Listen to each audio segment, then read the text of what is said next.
تر ټولو لومړی چې جنت ته داخلیږي هغه به زه یمه، خو یوه مېرمنه ده چې ما نه به مخکې کېږي او جنت ته د داخلېدو کوشش به کوي.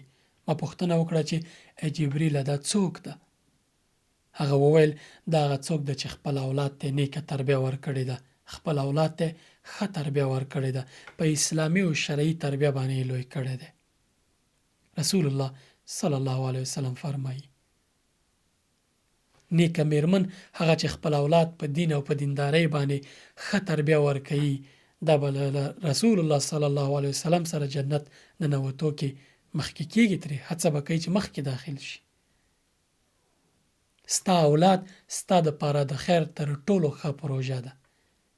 ستا نسلونه به ستا لمسي ستا کړوسي دا ټول چې ښه عملونه کوي تا ته بیا برخه رسیږي، ځکه چې تا دوی تربیه کړي دي، ستا تربیه لامل شوی چې دوی ښه انسانان شي.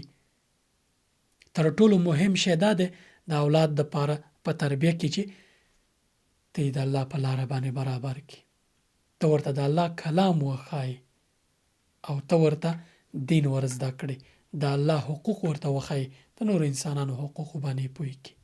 چې کله د الله لاره ونیسي هر لاره به سیده روانه ورسره.